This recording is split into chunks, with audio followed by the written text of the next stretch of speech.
All right, guys, we're here with Sisu Strong podcast. We have some new people in the house, and we have Travis, who's back with us. Hello. Billy. Yo. And we have Sophia FORESTA. Hi.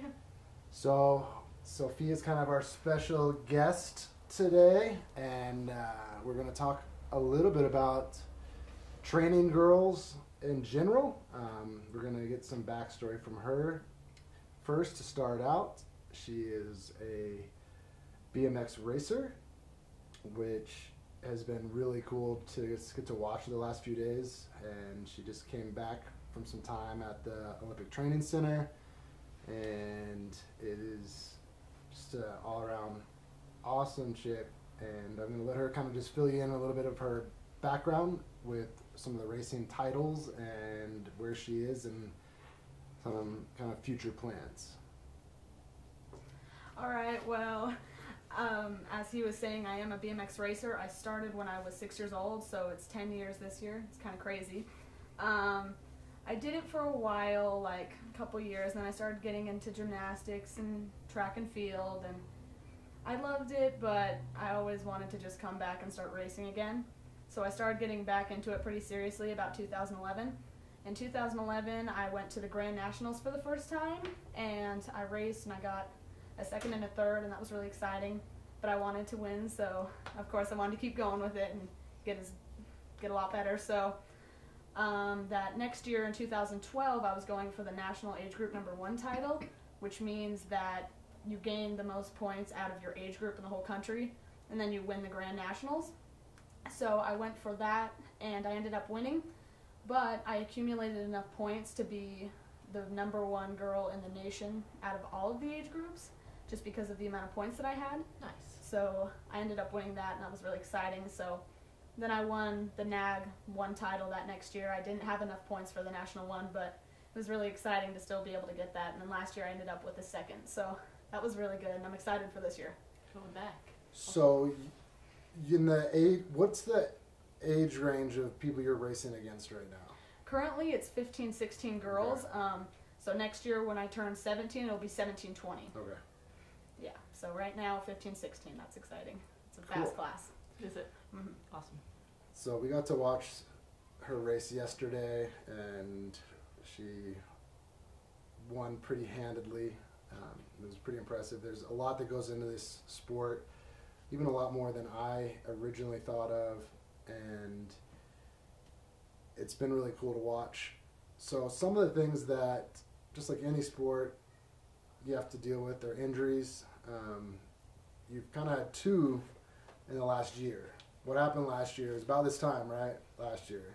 Yeah, so last year, like the beginning of September, I ended up breaking my collarbone just jumping one of the jumps, and I 50-50'd it, which basically my front wheel made it over the jump, but the back end didn't. So I just kind of got Half launched. went, half stayed. Exactly. So I just got launched off my bike and just broke my collarbone. And I mean, out of all the things that could have happened, that was probably one of the best, because I kind of went from the top of a tall jump to the bottom of the corner.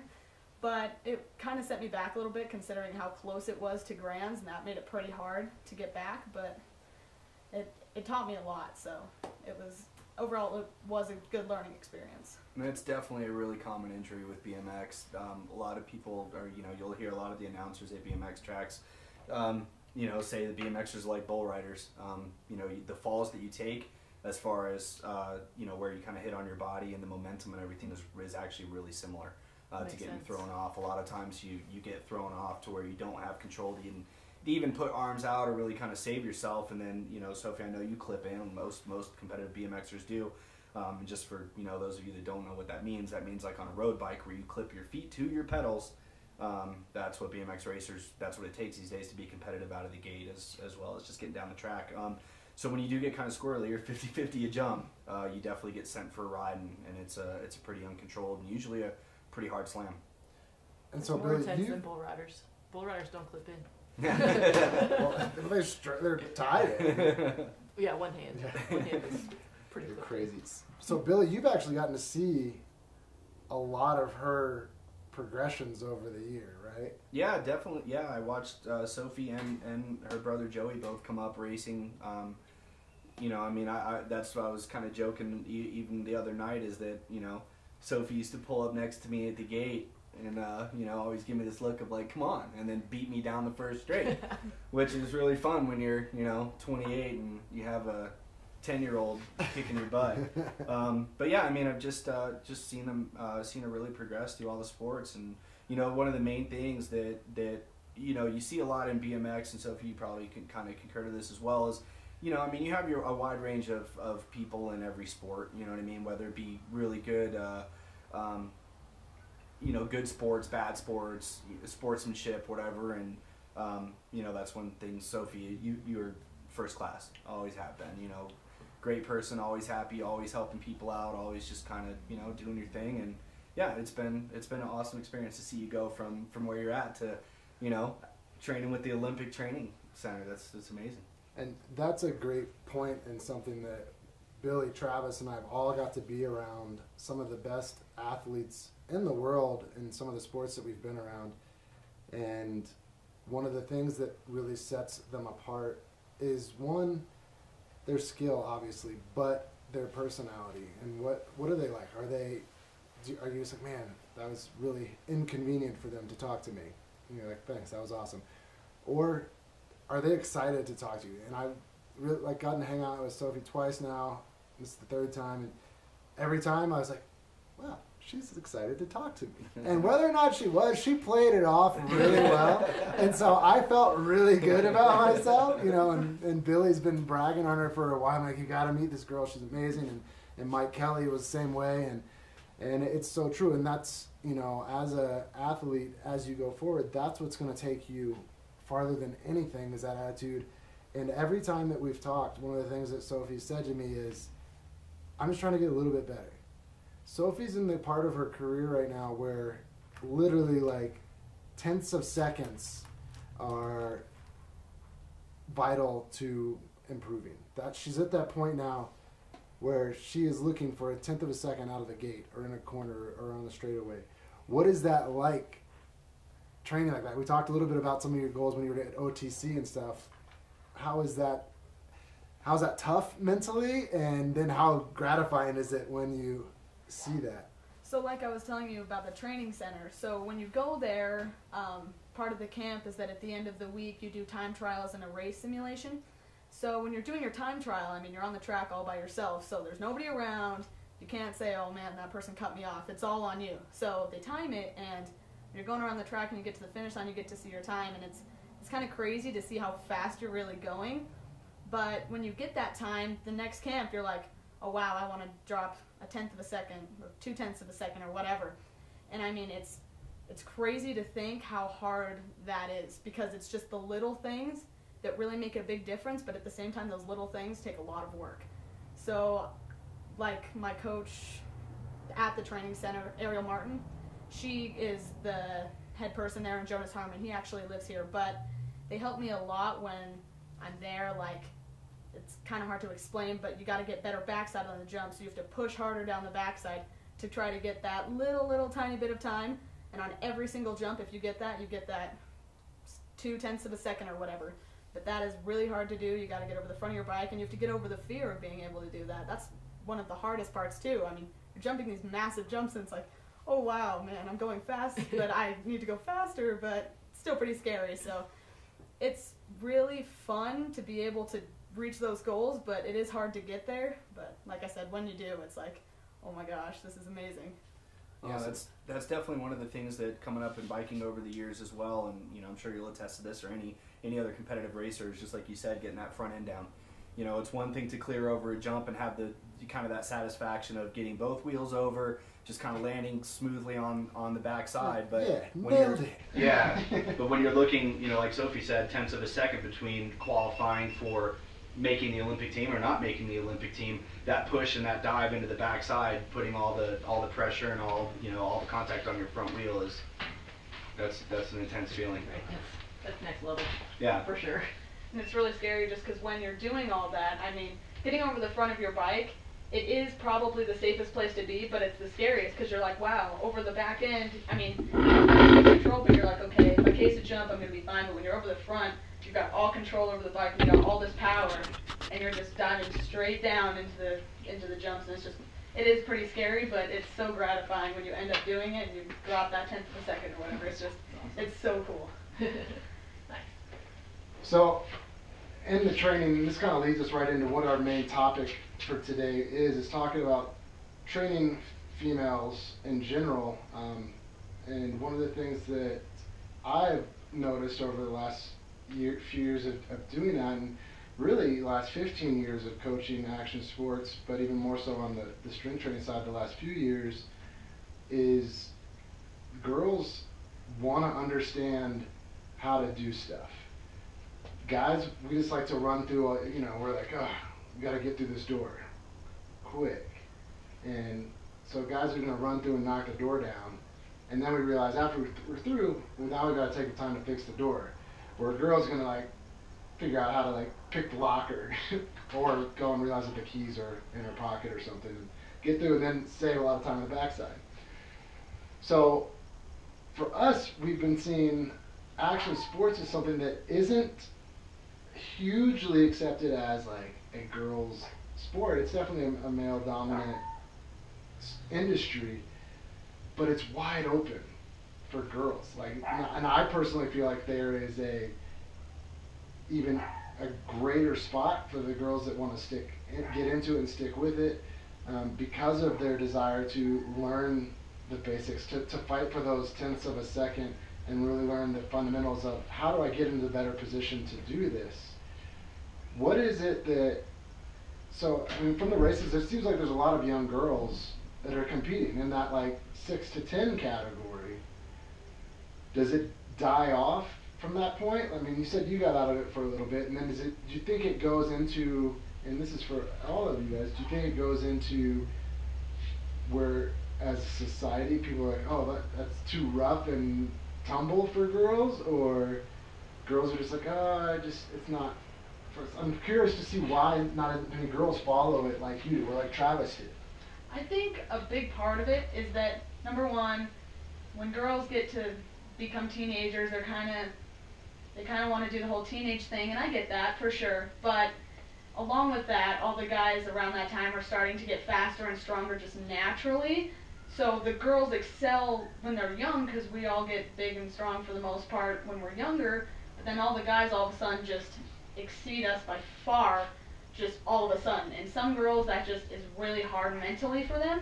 And I went through that myself. I would race the boys all the time, and it would be fun to go race them, and I would end up beating them. But then when they all started getting big, it was just like, wow, all of a sudden they're beating me, and it's like, I don't know what I did. I've been working harder, and they still beat me. So I think it's hard for some people to just mentally get over that block, and just kind of hard for some people, but it's good for them to see and learn how that works. But yeah, and in BMX in the younger years too, and especially in the novice class, when you're basically coming into the sport and beginning, the girls race with the boys up to, is it 10? Novice, you race novice until you get the amount of wins needed to move up to girls. Period, whether it's with, okay. So usually girls can get through the novice class in less than a year for sure, and even a few months. I see that all the time. The girls are amazing. I mean, girls, it doesn't take them long to get through novice usually, because the girls are like, man, I'm beating the boys. I'm going to go even faster now. They're all behind me. I got to get going. But yeah, it's really cool. So when you get up to that girls level, though, there are a lot of girls that are just super fast and been so experienced in the sport that it's like, oh, I got to bring my A game. So for girls that are novices to move up to the girls class, it's pretty scary for a little while. Yeah. So Travis, for you, I know that when you were going through your snowboard stuff, and it was still a very male dominant industry as far, especially in the coaching and staff training and ed staff and things like that in Oslo 03. What was it for you? I mean, so for you actually had to wait to go and do some of the certifications that you wanted because you had all the credentials, but you weren't old enough. Right, yeah, you have to be 18 to take level 2, level 3. so I had to wait till I was 18, and then I needed 2 years to train to get my level 3 when I was 20, which I was one of the youngest ones to get my level 3 regardless of being a boy or a girl. I was fortunate to never feel the pressures of a male-dominated world. I never. Was it because everyone thought you were a dude when on paper anyway? So That's you possible. just wrote that? Possibly having a boy's name really helped with that. And a dad that called me son and raised me as a son, for the most part. I just think it Jen, we found out what to do and we don't know what to do with our hands. We eat gummy bears. Yeah, I personally didn't feel those pressures that everybody was outside and on snow and you are who you are. I was, I guess, fortunate to not encounter dudes that would make it feel that way. As far as girls, training girls in whatever aspect it is, different than guys, there's four main ways that we like learn and take in information. It's not high quality English, but seers, thinkers, feelers, and doers. People who learn visually, people who are more analytical and think about things, people that like kinesthetically like can feel their bodies making different changes, and then people who just want to do. And I think that girls tend to, even if you're a visual learner, which is what I categorize myself as, I think girls have a lot more feel and a lot of more kinesthetic awareness. I don't know if it's maybe because we tend to dance or do gymnastics and be exposed to more things that give us that, but I think that's a huge thing that, a generalization, but that we feel more and are able to excel on those small things, like Sophia was saying, like the feeling on the backside of a jump and things like that. I think we tend to pick up on those quicker for whatever reason that is, where a lot of guys are just doers and they're going to go do, and even though they're moving, they're not actually feeling if the nose of the bike, for example, is down to the rear tire or things like that, that needs to be taught a little bit more. Whereas we kind of come by it naturally of the amounts of pressures and things like that. Cool. I mean, you've gotten to train a lot of different people. What have some of been the things you've seen that you've noticed with training, having some girls come to me, and like we talked about last time, like Jen getting into stuff and. Yeah, I think the biggest thing with women and why they're easier to coach or you know even easier to deal with in the sporting world is the ego. Yeah, You know, definitely. I know, you know, I mean, my ego, you know, in the years of racing BMX, my ego got to me a handful of times, and you know, I think with guys too is we're quick to get stubborn. You know, we're quick to get and go, well, I'm winning. Right. So I'm doing everything right. Why do I need to get better? Exactly. Well, no, you're probably still doing a lot of things wrong, you know, and you know the thing with BMX too is you know when you're competing on like a level, you know, like Sophie did. I mean, Sophie, how many people were at the Grands? Just so you guys have an idea of what the Grands of BMX is. Well, I do not know the rider count, but there were like 600 motos, and at a normal national, just for comparison, it's just over 200. So I mean, the amount of people there is insane. It's held in the biggest freestanding building in the U.S. just because they need something that size to be able to hold that many people. So that's 600 motos, averaging what, like 6 to 10 racers a moto? Roughly, probably about 6, yeah. So when you get in a field, you know, when you're at your local races, and like I was saying, being a guy, you're at your local races and you're doing well and you're beating the 8 or 9 other guys in your class on a weekly basis, and then you go somewhere like that where you're up against a field of 40 or 45, you know, it really opens your eyes to the things that maybe you're not doing right or you can improve on, or, you know, I mean, I myself, I was, you know, I mean, in my class when I was racing competitively, I mean, here locally, it was nothing for me to win our nationals here locally or win a national or a regular weekly race or a local race, but you know, it was a real eye-opener to go like out to Reno or out to one of the bigger nationals where I have a class of 20 or 30 guys and I'm getting pushed out of the gate, you know, when I'm used to being 3 or 4 pedals away from everybody. So I think it's like I said, I think with women, you know, you guys will take advice and you'll apply it and you really won't question why. This is what I have to improve. You know, there's a reason that I have to do this. Yeah. There's, you know, and let me build on that versus guys going, you know, I'm already good. I'm already beating everybody. That's like Billy's spot on, and you know, for me, one of the most important things for me has always been surrounding myself with people that I like trust and know that have my like best interest, and especially like learning some of these sports. Like Billy's been the person to get me on a bike and downhill and stuff, and you know, there's just little things that, for those of you who can hear that, that's our dangerous Doberman pinscher. Why are you crying? crying? Because he wants to be on the show so bad. He got to be on last time. But so like for Billy, like he constantly gives me little pointers and tips, and it's just like awesome, thanks. But there's some dudes that'll tell me that, and I'm like, you know what? Sometimes you feel like they're almost just trying to like just to point out that you're doing something wrong. Right. And again, that could half be like me just being the dude, like whatever, man. Tell me what to do. You know? and vice Right. versa. Is it how they're giving their information, or is it how you're receiving Right. the information? And so there's a lot of things like that that go into it. So Sophie, what ultimately? So your main target right now, we have some short-term things that we're going to talk about, but 2020, right? That's the, because you can't compete next year. You have to be 18. Yep. 18 Olympics.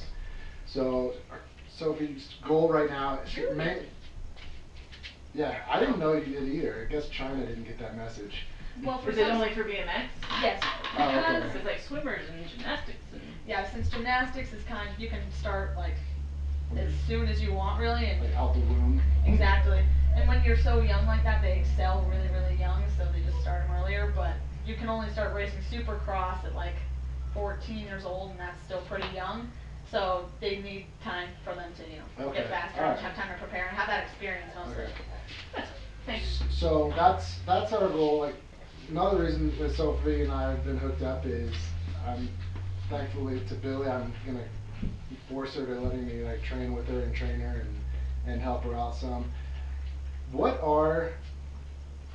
So if you could pick like 3 things right now that are your main focus as far as to improve, it could be like off the track, on the track. Like what are 3 things that like are in your mind right now, just automatically like this is what I want to do better?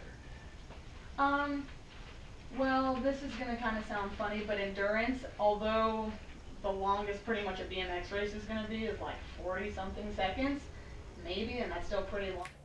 It's may not be, like, people don't expect that out of most BMXers, but it still is very important because it is a sprint and you want to be 100% all the way till the end. You don't want to be super good to the 3rd straightaway and then just be gassed. And Right. that's one thing that people really underestimate and really more underappreciate, I think. And I for sure always need to improve on that because I forget that too. How many motos on average? Like yesterday, you only had 2, but so at an Olympic event, how many motos are you going to do in a day? So the Supercross is different. So there's USA BMX and just amateur BMX races, which are kind of how they work is like what you saw yesterday, where there's a first round, a second round, and a main. How it works with like Supercross races which is the Olympic style stuff, that is like total points. So you may have saw that there were only 3 riders in some motos, and you have to have 3 riders in a normal race to be able to run it, period. Otherwise they have to move up in a class or move down. So it's kind of that style where you have to run all 3 motos to accumulate points, and then they have quarters or semis and then a main. So you can have up to 5 or 6 races a day depending on how many riders you have, but it's crazy because you only have 20-25 minutes in between those races, so you knock out 6 races in a few hours, and it's crazy. So it's some serious sprinting and So recovery. Exactly. and that's one of the biggest factors, and this is one of the things that Sophie and I will be working on talking about is increasing her maximal output, but also increasing or decreasing the time she needs to recover. And so that's where that endurance training comes into it. Even though it is you look at anything over 10 seconds, and in my opinion, you're getting into more of an endurance event. Now, whether we're not talking triathlons, but it is a little bit different. And so, like she said, she needs to be able to have that high rate of output out of the gate, and then at the end, which is typically, is it whoops like that, or rhythm section like that at the end of most tracks? Not necessarily. There are a lot of different variations of tracks. a lot of the amateur tracks, like in the USA BMX series, tend to be quite similar, where there are 4 straightaways and 3 corners. But like I was telling you, there are some tracks, like there's one in Phoenix, where sometimes they'll have 5 turns and 6 straightaways, and that, I mean, I went to that once and I was gassed. And Right. it's just crazy, because you go from here in Utah, 3 turns, 4 straightaways, to 5 turns, 6 straightaways, and you don't realize how much more like power and how hard that is, even if it may not be a ton longer. It's just 50% more. Exactly. It's- It's crazy. Well, Billy talked about this on our first podcast. The first time that he got back on a track, and that he just like, literally like legs just locked up and died. Like he was just like, what the hell? It was 45 seconds. I'm still sore. I mean, I can put in a rather competitive 4-minute downhill run now, and I mean, I had grand plans of going out and racing this week at the state championship too, after not being on a bike for 3 or 4 years. Yeah, and I mean, I could make it two straights, and I was gassed. And I can tell you, I mean, I just got back from mountain biking today, and I am hurting. I mean, my shoulders are sore, my triceps are sore. You look at a 45-second sport like that, and and we see it all the time. You'll see parents yelling at their kids, pedal, pedal, go, go, go. No, you get out here and pedal and go, go, go. Don't tell me go, go, go when you don't know what I'm doing. And then you'll see a lot of the older parents will get into the sport, and they make it out of the first turn and they're pulling off the track. It really is a mind-blowing physical beating for 45 seconds. It's the toughest 45 seconds of your life, that's for sure. I don't think so many people realize how much upper body is involved in this sport. So their legs are giving them power out, but they are literally picking up and driving forward to get momentum, to get that wheel in the front light spot. I mean, watching these guys yesterday, I was like, I always watch these things and love the video and go back and analyze the video in slow-mo over and over and think about it from a training perspective. And it's amazing the full body that is going on. I mean, you guys think about like an Olympic lift, anybody's weightlifters or whatever, doing like a power snatch or something over and over, or just a high pull. So you're standing there and you can have a little bit of hip hinge, and then you're pulling a heavy barbell up to your chin over and over and over for 45 seconds. Go do that, and then tell me it's... Then we'll talk about it there. Yeah, 45 seconds. Right? So it's crazy. So that's a huge thing. So what's another thing that you're trying to focus on? I think it's really hard, like we were talking about earlier, mental toughness. No matter how long you've been in the sport, still there are some things that will get you, like we were talking about injury a little bit. You'll never be fully mentally ready if you know in the back of your head that you're not like, ooh, I've got this injury, oh, my hand hurts, or, whatever, like, always in the back of your head, if you don't silence that, you're always going to have that. So going into a race, if you're like, oh, well, I crashed the other day and hurt my knee, and if you're just sitting in the gate like, oh my gosh, I don't want to hurt my knee, then you're going to be in trouble, because it's like you're already just putting yourself down before you even get out there. And a lot of the time, by the time you can ride, you're almost fully recovered. Right. I mean, my hand this weekend, yes, there were some things I couldn't do. I couldn't jump the second straightaway quite yet, but I wasn't thinking about it in the gate like, oh, what if this hurts my hand? I'm just like, let's just go and deal with it when I get off the track. Right. Not worrying about it when I'm on the track, because then there's nothing I can do about it at that point. Right. So preparing as best as you can mentally, I think, is always something that needs to be worked on, because you'll always have that obstacle that you have to get over, whether it's an injury or a race that you didn't win or whatever. I mean, it's always there, but you always have to silence it. It's like when you're in looking the at the thing on the course that you don't want to hit. Exactly. I've lived that one before too. I mean, that was Oh, yeah. kind of pushed me out of BMX. Yeah. I mean, I'm getting up there. 38 is this stuff's getting a little risky, but yeah. I mean, I had a really bad crash too, and even to this day, going out to the track and coming out of that first turn, hitting the first jump is still somewhat in my head. I mean, you just got to block it out. But I even want to pull this point even a little deeper.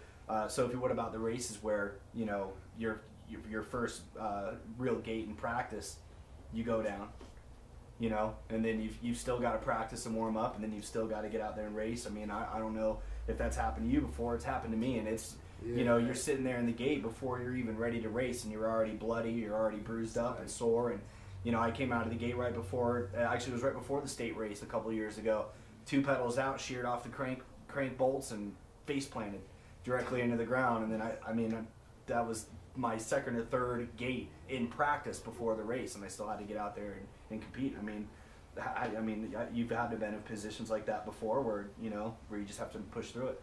It's always hard after a crash going back and doing that same thing. It has happened at races before. Like, there was one time actually at Rad Canyon that there used to be a roller in between the first and second jump, and that thing was a monster. It was probably taller. It was probably taller than me at the time. It should have been its own jump.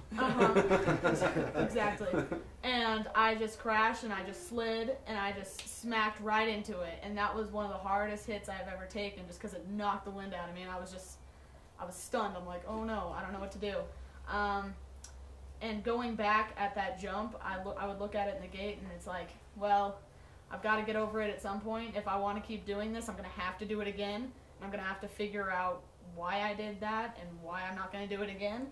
And honestly, once you do it again, I think you have that confidence in saying, hey, that happened one time. I'm not going to let it happen again. I know what I did wrong, and I'm not going to do it again, like I said. So I think it's just, you have to realize that there's bigger goals and bigger plans in mind, and that is just something really small that just kind of got in the way for a minute. I want to reiterate that we're talking to a 16-year-old. I was just going to say the exact same thing. You know, I went after my first conversation with Sophie, I went back to Billy and I was like, that's a special girl, man. I came home, immediately told Travis. I was like, there's something about her. And you just heard exactly why she is going to be great. And that is exactly why I said it on Instagram the other day. There's the reason that people become great riders versus just really good riders is what they are mentally capable of overcoming. Our whole, with Sisu Strong, Sisu, our definition of it is your will to persevere through adversity will determine the level of greatness you achieve. The greatest athletes in any sport are the ones that overcame stuff. Michael Jordan's a great example. That dude had one of the worst shooting percentages like in the NBA, but he was like, man, I'm going to take the shot. He was willing to, one, carry the load of the loss. If he missed it, he could handle that. But he could also handle the greatness of it too. And that's, again, another reason that I feel like, for a lot of reasons, women can do really well in action sports, because for the most part, you guys are tougher than us. I mean, our ego hurts us for a long time. Dude, we get knocked out, and like I don't want to play anymore. I don't want to play anymore. Everybody saw me fall. I joke about it all the time with Travis, but like that she's the man I've always wanted to be, you know, and she's got all the dude skills that I've always wanted, but just the toughness, and. Yeah, you have to be able to fail to be able to succeed, for sure. And it's amazing to sit here and like I said, remind ourselves that this is a 16-year-old girl that's the most awesome girl I've had a chance to talk to, that someone at this level, and she just loves to do it. You know, she's gonna start giving Travis and Jen some pointers on getting into it. And so actually on that, like, so for Travis, has like a background in like border cross and things like that. So the track idea is similar, the racing is similar. But so for whether it's a 16-year-old girl, someone that watches is like, I want to do that, or a 12-year-old girl, or a 30-year-old, what's some stuff that what's most important getting into it? I honestly think that just seeing it, and if you think it's interesting, just go out and do it. Like you were saying earlier, it's kind of a male-dominated sport, but now girls are starting to say, hey, I can do this too. And like you were saying, 6 to 10-year-olds or even younger. I see girls at 2 years old riding striders, and it's crazy. So if you see somebody and you're like, hey, I could do that, just don't be afraid to go try it. Like, Travis, I have a bike at home. Next practice, let's go out there. Let's do it. I mean, I was a 6-year-old girl that was not great at it for sure, but it didn't take long to get the hang of it and just say, hey, I love this. Let's keep doing it. And with your background, I'm sure you will have no problems. But I can ride a bike. yeah, To start, part Exactly. one, ride on flat. exactly. But yeah, just if you're not afraid to try it, then that's really all you need, because that's all you need to do, and have fun. As long as you're having fun with what you're doing, it doesn't really matter what you're doing. Yeah, I think with everything, as long as if you're having fun, you're gonna learn a lot more. And if you feel safe, if it feels like a completely out of control, you have to ride that line of pushing your limits, but not so far that you then suck back and you're not learning and not riding as confidently as you would. Yeah, and that's just the ultimate side of it. And like Sophie just said and Travis said, like having fun. And she is a 16-year-old girl. She's doing stuff. I may or may not have gone through her Instagram recently to just kind of see what's her background. She has a homecoming dance coming up. So she's doing like little things. Which, way to go, Bronson. That was a pretty creative ask to homecoming. So He does get props for that. so that was pretty legit. Nice. I missed it. I'm about to check He that out. put a bunch of solo cups on her bed, and there was like a nice little sign and everything. He said, "Don't make me go to homecoming solo." It was genius. I was like, It was clever for it was sure. awesome. Nice. I was like, Nice. but so you are, so everybody's like, "Oh, well, this is just a girl. That's just all she does." You have a life too. You have Yeah. you have other stuff you do. So I know that you've had days where you're like, "Man, I don't want to practice. I don't want to like." Mhm. Anything that you're doing at this level, you're gonna be like, like you have those days. What is it that gets you through that type of moment? Well, yeah, there are always those times where I'm like, I really just don't want to do this, or I really don't want to go to practice. But it's like, I've dedicated so much time and I've worked so hard, and I look back and I've had so much fun with this sport, and it's probably been one of the best things that's ever happened to me. So I look at that and I'm like, well, I don't want to do it today, but think about if I stop now, what am I going to miss because I didn't do it? And I'm going to miss so much because I had so much fun. I continue to have so much fun, and I just love riding my bike, that maybe one day, yeah, I'm not going to love it, but the next day I'll be that much better and love it even more. Yeah. So just having those goals and seeing how much fun I have, that just gets me through, because it's like, what am I going to miss if I don't? Yeah. for That's sure. that was what's led Travis and I on a lot of things, and kind of led us to where we are. Is, well, I don't want to look back and say I wish I had. And I mean, Billy's, whether or not he decides to, he is going to get back into racing. He wants to. And, so there's just little things like that. I mean, for me, like I have this Baja 500 and 1000 dream that it's just right there, borderline stupid, and for anybody in this, That's like, fair. there's that fine line of Sophie's very strategic in what she's doing. She's got a great plan. She's got a great mind for it. But there's that little bit of just the crazy that it keeps you going. Like, that there is that inherent risk or whatever, but that's also where it just breaks down. Is this going to make you work harder and want it more or whatever? So it's that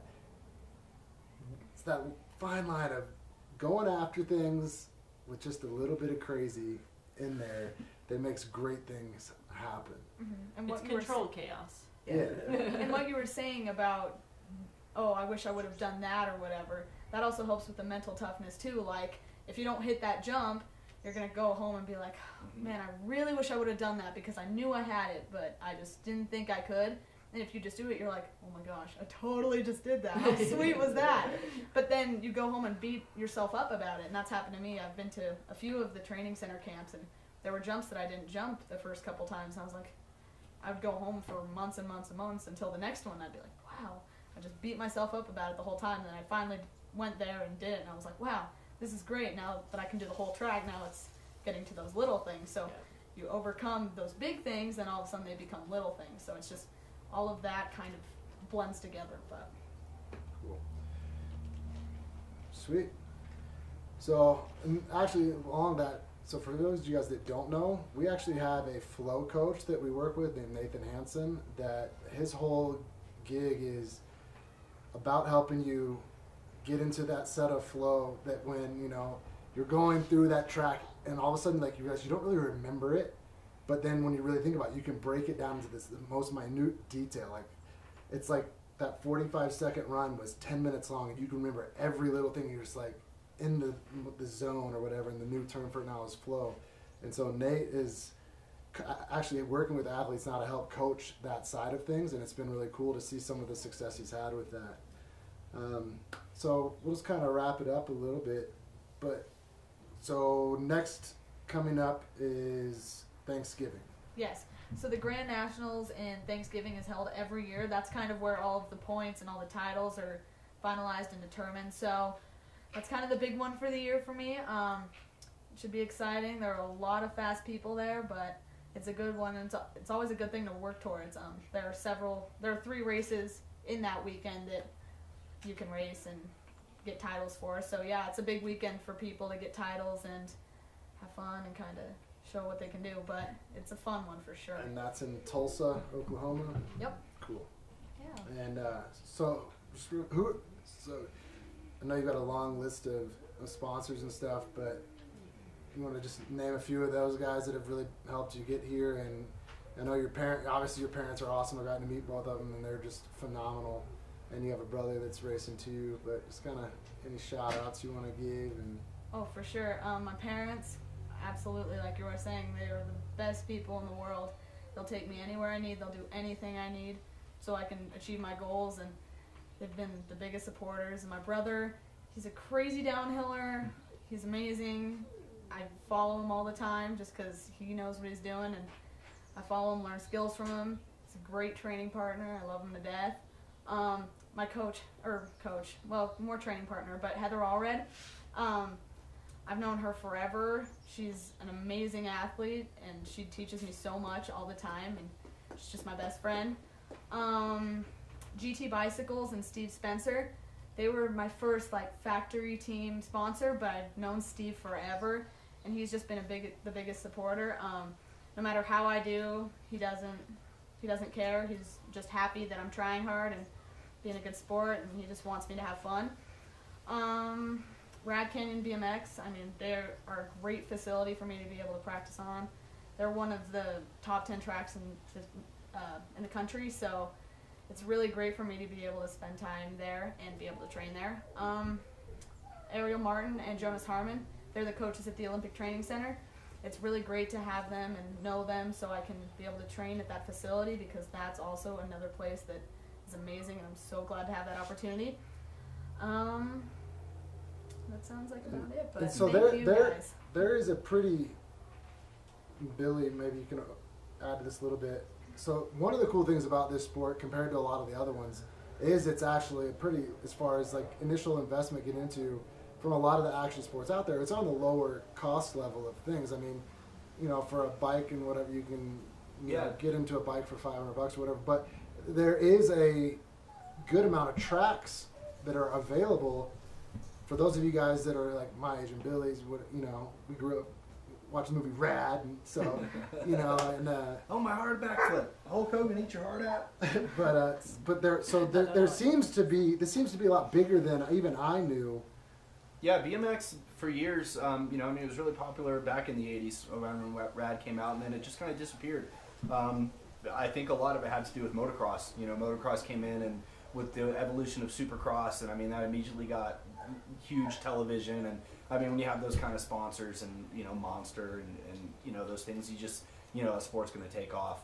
BMX definitely kind of hit the back shelf for a while, and then just over the last couple of years, the first Olympics was the 2008 Beijing Olympics, and I think that really put it back on the map for people to look and go, wow, they're dropping in a 3-story start gate, and the first jump's 44. It's big. Whatever. I'm not jumping in. Yeah. And I think the evolution of the sport now and where it's going has definitely caught the eye again. And I think one of the best things, like you said, about BMX is, you can get into it relatively cheap. And just for any listeners out there that may be interested, is you don't have to go buy a factory bike.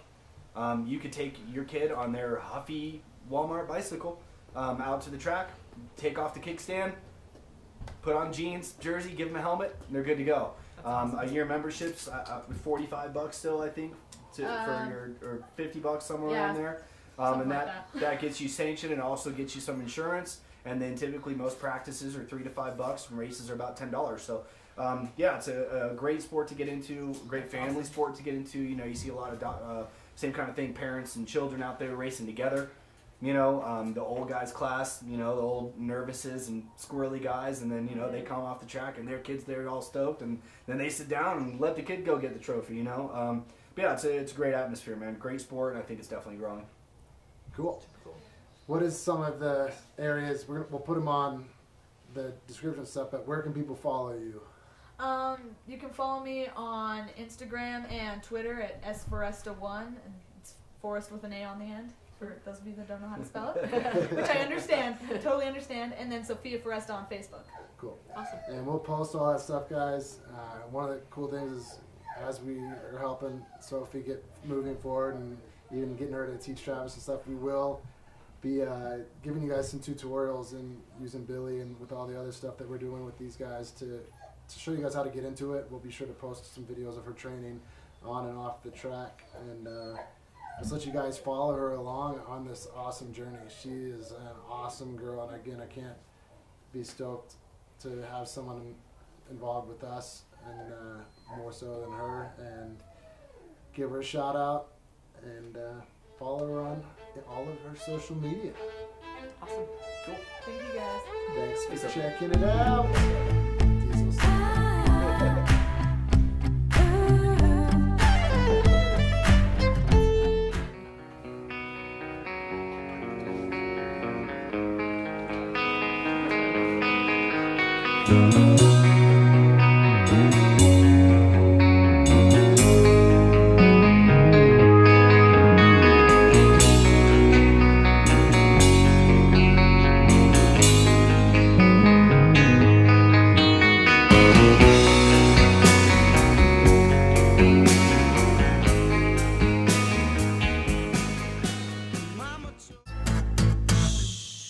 But wait, it was 99 cents. Copping in Washington, about to go and get some compliments. Passing up on those moccasins. Someone else has been walking and bought me a grungy effing man. I ain't starting in Boston and saving my money, and I'm really